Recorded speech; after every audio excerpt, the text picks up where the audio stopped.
बिस्मिल्लाहिर्रहमानिर्रहीम अस्सलाम वालेकुम dear students, again welcome to Guru math YouTube channel. जी बच्चों, क्या हाल है आपके? ठीक है, उम्मीद है आप सब जो है बिल्कुल खैरियत से होंगे। डियर स्टूडेंट्स, आज की इस वीडियो के अंदर, इस लेक्चर के अंदर बेटा हम एक्सरसाइज 2.2 सेवन्थ क्लास चैप्टर 2 की एक्सरसाइज 2.2 को डिस्कस करेंगे। इससे कबल हमने 2.1 को उसको डिटेल के साथ हमने डिस्कस किया था। आज हम एक्सरसाइज को, इसमें हमें कहा यह जा रहा है कि what number replace in each of the following open sentence to make a true statement. यहाँ पे बहुत ही इंटरेस्टिंग चीज बेटा, अलजबरा जो है, चूंकि दूसरा चैप्टर हमारा अलजबरा स्टार्ट है, बहुत सारे बच्चों को अलजबरे में बहुत ज़्यादा परेशानी आती है, तो बहुत ज़्यादा परेशान होते हैं कि अलजबरा बहुत मुश्किल है। एक कंसेप्ट बना हुआ है आपका कि अलजबरा बहुत टफ है, बहुत मुश्किल है, लेकिन आप लोगों ने बिल्कुल परेशान नहीं होना। अलजबरा आपको ऐसे फिंगर टिप्स पे आना शुरू हो जाएगा।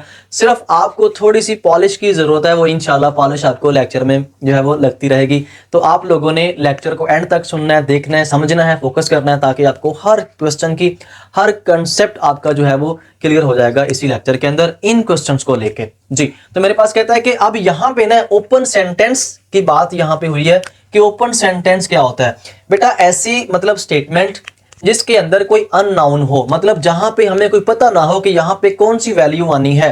ठीक है, फॉर एग्जाम्पल जैसे ये मेरे पास है, एक होता है ट्रू स्टेटमेंट और एक होती है ओपन सेंटेंस।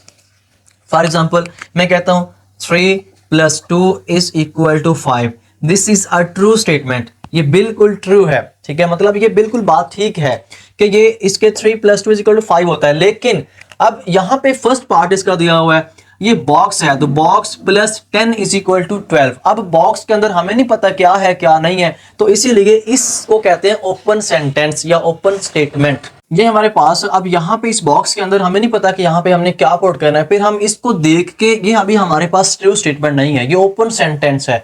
ठीक है, तो यहाँ पे हम क्या लिखेंगे, तो हमारे पास ये जो मतलब ये वाली स्टेटमेंट जो है ये ट्रू स्टेटमेंट बन जाए, तो यहाँ पे बेटा हम लिखेंगे 2। ठीक है, 2 + 10 = 12। अब ये जो है वो ट्रू स्टेटमेंट बन गई है।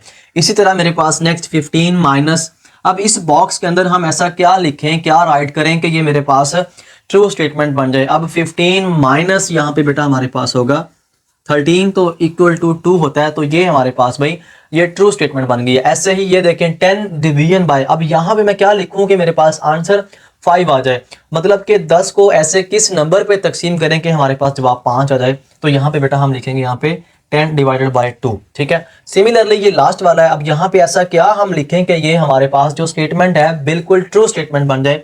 तो यहाँ पे हम 7 को राइट करेंगे। ठीक है, 7 × 4 तो 28 होगा। आई होप ये जो है आपके पास, अब ये मतलब क्लोज स्टेटमेंट या ये ट्रू स्टेटमेंट बन गई है। अगर यहाँ पे कोई अननाउन होता, फॉर एग्जांपल ये बॉक्स खाली होते, तो फिर ये बेटा ओपन सेंटेंस थे। ठीक है, मेरे ख्याल में आपको ओपन और ट्रू स्टेटमेंट की समझ आ गई है। इसी तरह हम नेक्स्ट मूव करेंगे इसके नेक्स्ट क्वेश्चन नंबर 2 की तरफ। जी, तो माय डियर स्टूडेंट्स, नेक्स्ट मेरे पास बेटा इस तरह क्वेश्चन नंबर 2 है। तो क्वेश्चन नंबर 2 को सॉल्व करने से पहले आपसे एक छोटी सी रिक्वेस्ट भी है कि अगर आप चैनल पे पहली दफा आए हैं तो आप काइंडली चैनल को सब्सक्राइब भी कर दें, साथ ही साथ बेल आइकन के बटन को क्लिक भी कर दें, ताकि नेक्स्ट आने वाली तमाम वीडियोस जो है वो आप तक पहुंचती रहे। थैंक यू बेटा। क्वेश्चन है जी मेरे पास, कहता है कि separate open and clause sentence. अब हमने यहाँ पे ओपन एंड क्लोज जो सेंटेंस हैं उनको हमने सेपरेट करना है, मींस कि हमने यहाँ पे लिखना है कि ये मेरे पास ओपन सेंटेंस है, this is a clause sentence. अच्छा, ओपन और क्लोज में क्या फर्क है? मैंने पहले भी आपको बताया था, ऐसी स्टेटमेंट जो बिल्कुल वाजे हो जाए, ठीक है, बिल्कुल वाजे हो जाए, तो वो मेरे पास क्लोज स्टेटमेंट। जैसे फॉर एग्जांपल 10 + 10, ये मेरे पास क्लोज स्टेटमेंट है। ओपन स्टेटमेंट ऐसी स्टेटमेंट जिसके अंदर कोई अननाउन हो, अननाउन मींस के जिसमें कोई वेरिएबल हो। वेरिएबल क्या होते हैं? x y z, मतलब इस फॉर्म में कोई भी ऐसा मतलब नंबर आ जाए जिसकी वैल्यू का हमें पता ही ना हो कि यहाँ पे क्या पुट करना है, तो उसे कहते हैं ओपन स्टेटमेंट या ओपन सेंटेंस। ठीक है, जैसे ये फर्स्ट वाला है, तो इसको अगर हम गौर करें तो ये मेरे पास बेटा इसमें x है। ठीक है, तो x का हमें नहीं पता कि 1 है, 2 है, 3 है, क्या है, लेकिन हमने जस्ट ये लिखना है कि ये ओपन सेंटेंस है या क्लोज सेंटेंस है। तो ये मेरे पास बेटा ओपन सेंटेंस होगा। ठीक है, सिमिलरली z + 4, ये भी मेरे पास ओपन सेंटेंस है, ओपन सेंटेंस है। 10 + 10, ये बिल्कुल वाजे है कि ये मेरे पास बेटा 10 + 10 20 होता है और = 20 है, तो ये मेरे पास भाई क्लोज सेंटेंस है। ठीक है, नेक्स्ट 18 / 2, 18 को 2 पे तकसीम करें तो बिल्कुल 9 ही जवाब आता है, तो ये भी मेरे पास जो है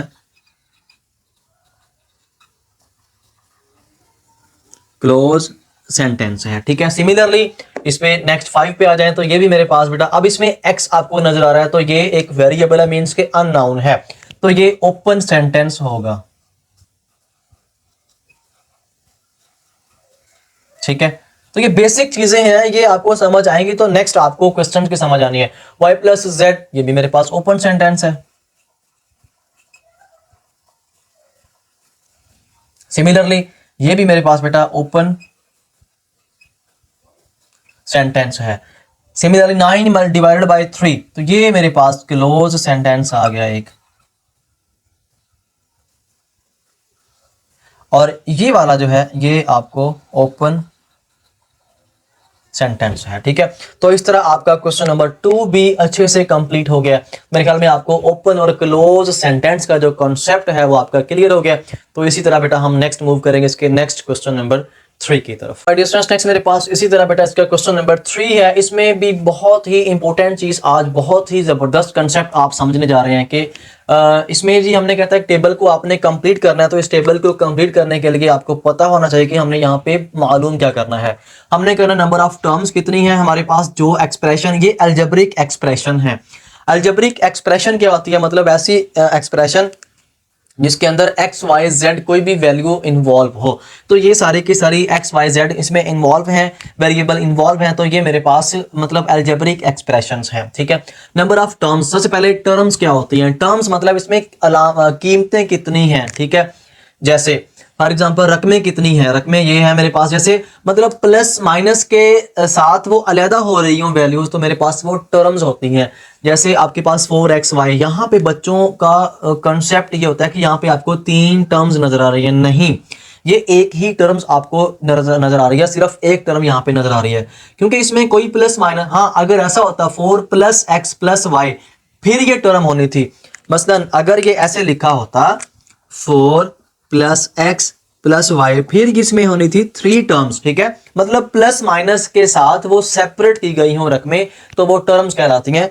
तो इसके अंदर आपके सामने एक ही टर्म्स है, एक ही टर्म आपको दी हुई है, ठीक हो गया। अब इसके अंदर वेरिएबल्स कितने हैं बेटा, वेरिएबल जो है ये वाले वेरिएबल्स होते हैं एक्स वाई, ठीक है, जो आपको ये आपको नजर आ रहे हैं यहाँ पे एक्स वाई वेरिएबल, इसमें कितने हैं 2। इसमें कांस्टेंट कितने हैं, कांस्टेंट वो होता है जिसके साथ कोई वेरिएबल मतलब एक्स वाई जेड कोई ना हो, तो इसमें कांस्टेंट कोई भी नहीं होगा, ठीक है।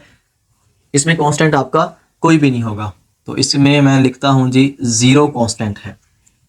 इसी तरह बेटा नेक्स्ट देखिए इसी सेकंड वाले के अंदर, अच्छा इसमें वेरिएबल जो मैंने लिखे हैं ना, दो तो हैं कौन से, एक्स और वाई, ठीक है।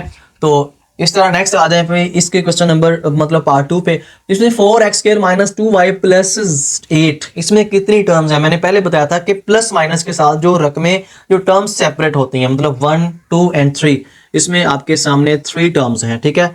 फिर अगर मैं इसमें वेरिएबल्स की बात करूं तो मेरे पास सिर्फ 2 वेरिएबल है, ना कि 3 है।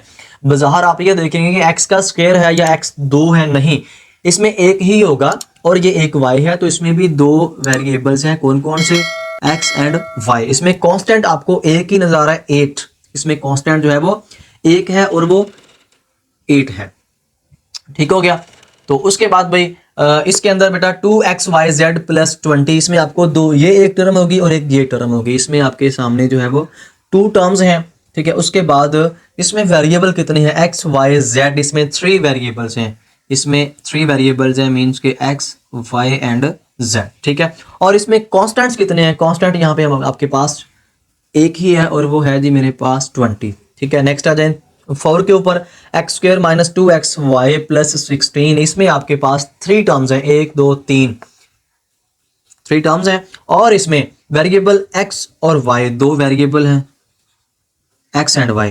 फिर आ जाए इस पे कांस्टेंट आपके पास एक ही है जो कि 16। तो इस तरह आपका ये टेबल बेटा कंप्लीट हो गया। तो आई होप इसका जो कंसेप्ट वेरिएबल का, टर्म्स का, कांस्टेंट का, वो आपका अच्छे से कंप्लीट हो गया। तो ऐसे ही बेटा हम मूव करेंगे इसके नेक्स्ट क्वेश्चन नंबर 4 की तरफ। जी तो माय डियर स्टूडेंट्स, नेक्स्ट बेटा ऐसे ही मेरे पास इसका जो क्वेश्चन है, नेक्स्ट क्वेश्चन नंबर 4 है। क्वेश्चन नंबर 4 में भी देखें हर क्वेश्चन के अंदर आप एक नई चीज सीख रहे हैं, इसी का नेम अलजबरा है। तो इंशाल्लाह मैं आपको हर आने वाली नई चीज आपको बहुत ही इजी वे में, इजी मेथड में आपको करवाऊंगा। तो इसमें नेक्स्ट बेटा हमारे पास कहता है separate like and unlike terms. इसमें आपने लाइक और अनलाइक टर्म्स को आपने सेपरेट करना है। देखिए टर्म्स को तो आपने कंसेप्ट जो टर्म्स वाला है वो आपने पीछे सीख लिया है। तो अब इसमें जो लाइक टर्म्स हैं, लाइक टर्म्स का मतलब है कि हमारे पास जो एक जैसी टर्म्स होती हैं। फॉर एग्जांपल मैं एक यहाँ पे आपको एग्जांपल देता हूँ, 3x² plus 2xy plus 2x plus 7x²। ठीक है, तो अब इन्हीं में से आपने जो है लाइक टर्म्स कौन कौन सी है, मतलब एक जैसी जो टर्म्स हैं वो कौन सी हैं वो आपने बतानी है। सेम मतलब जिसमें वेरिएबल की सेम पावर हो, ये वाला और ये वाला, ये हमारे पास लाइक टर्म्स हैं। ठीक है, इसके अलावा ये दोनों जो हैं ये दोनों अनलाइक टर्म्स हैं। ठीक है, ये कोफिशिएंट कोई भी हो इसकी परवाह नहीं है, लेकिन जो उसकी जो पावर है वो सेम हो तो मेरे पास वो लाइक टर्म्स होंगी। और ये जो है ये दोनों हमारे पास अनलाइक हैं। ठीक है, और ये जो दोनों हैं ये लाइक हैं। इस तरह बेटा आपका ये लाइक और अनलाइक वाला कंसेप्ट मेरे ख्याल में क्लियर हो गया। अगर कोई आपका जो कंसेप्ट रहता भी है तो आपका इन पार्ट्स को हम हल करेंगे तो आपका वो कंसेप्ट क्लियर हो जाएगा। फर्स्ट इसको देखें तो इसमें लाइक टर्म्स आपको कौन कौन सी नजर आ रही हैं। इसमें बेटा हमारे पास पहले हम लिखेंगे लाइक टर्म्स एंड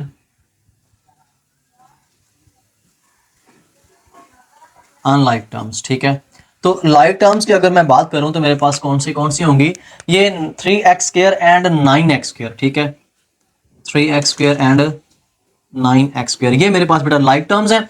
अगर अनलाइक की बात करूं तो मेरे पास होंगे 4xy एंड 7, ये अनलाइक टर्म्स हैं। ठीक है, सिमिलरली मेरे पास इसके अंदर जो है लाइक टर्म्स एंड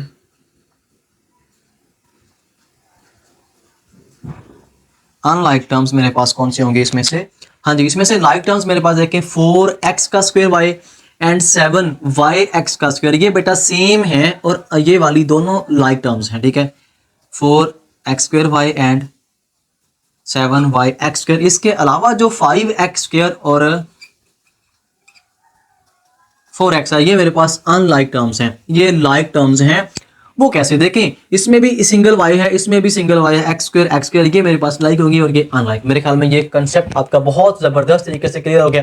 ऐसे ही अगर मैं इसकी बात करूं तो इसमें मेरे पास जो लाइक टर्म्स हैं वो 2x² एंड 9x², ये लाइक है, इसके अलावा अनलाइक है। ठीक है, इसमें भी जो मेरे पास लाइक टर्म्स हैं वो मेरे पास हो जाएंगी 3/2x² एंड 9/2x²। ठीक है, तो ये मेरे पास लाइक टर्म्स होगी हैं।